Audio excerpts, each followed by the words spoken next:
How long does stroke recovery take? It's the question that I hear most often and why I'm here to answer it today. Let's get into it. What does recovery mean? So before we can answer the ultimate question of how long stroke recovery takes, we need to deep dive into what recovery actually means. I'd venture to guess that the definition of recovery between the thousands of people that will watch this video is different. And that's because we're all different people with different experiences, perceptions, and expectations.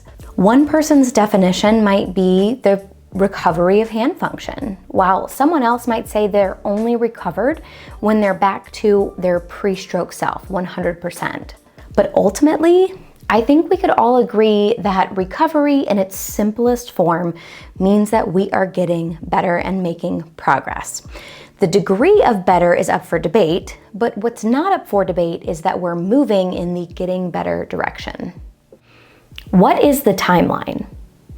Well, the thing about the timeline is that there isn't really a structured timeline. But here's what we do know based on the most current research about stroke recovery. If you have watched my video on the truth about stroke recovery, you'll know that the first 3 to 6 months after the stroke is when we see a state of heightened neuroplasticity in the brain.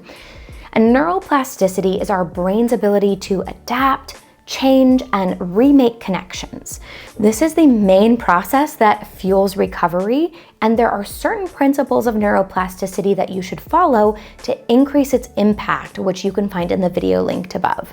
Now, while the literature is a bit conflicting on the brain's ability to actually create new brain cells, it's rich with research on our brain's neuroplastic ability, especially after a stroke.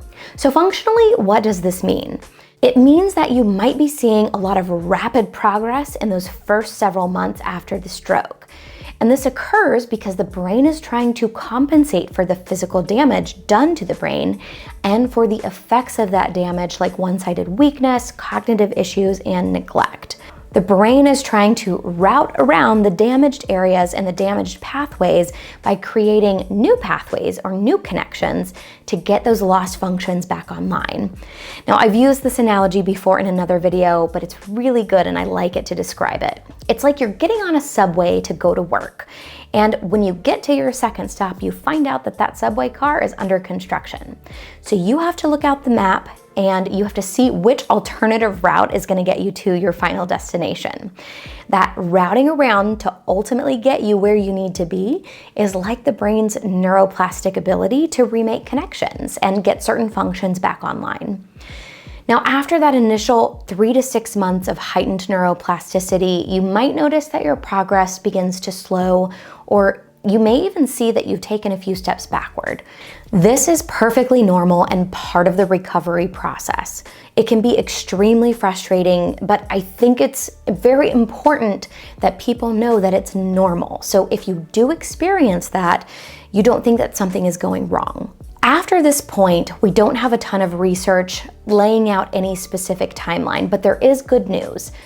More current research is beginning to recognize that while there's no timeline, there's also no cap, meaning that if someone's ever told you that your recovery is going to stop after 1 year, that is simply not true. I've read studies that show recovery can continue to take place 5 years after that stroke, albeit at a slower pace.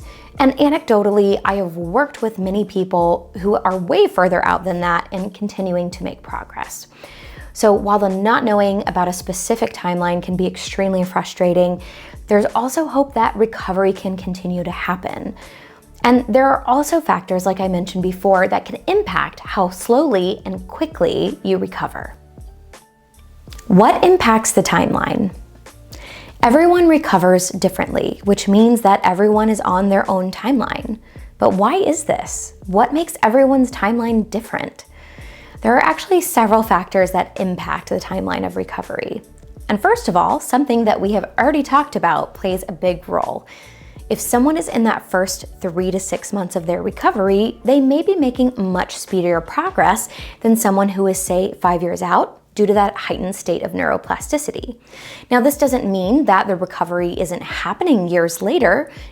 For that person 5 years out, it just slows down. We also have to consider the nature of the stroke itself. where in the brain the stroke happened, the severity of the stroke, the length of hospitalization, etc. These can all impact how severe the resulting issues may be, and therefore how much rehab is needed.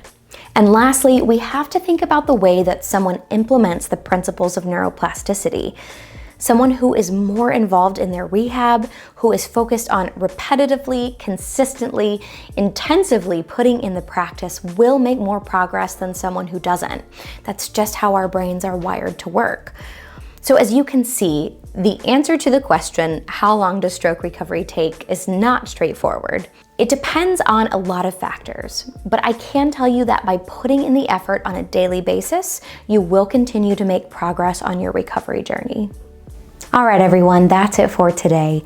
As always, I'm going to leave a link down in the description below if you'd like to sign up for the email list, which gets you free stroke recovery tips and motivational emails every week, as well as a free copy of my ebook, The Stroke Recovery Pocket Guide.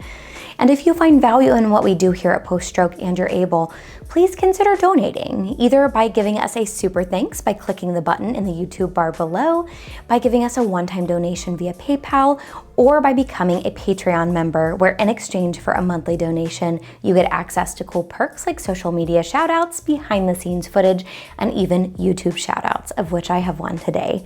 Thank you so much, Heather G, for continuing to contribute at the Empowerer level. It means a lot to us, and you don't know how much it helps us.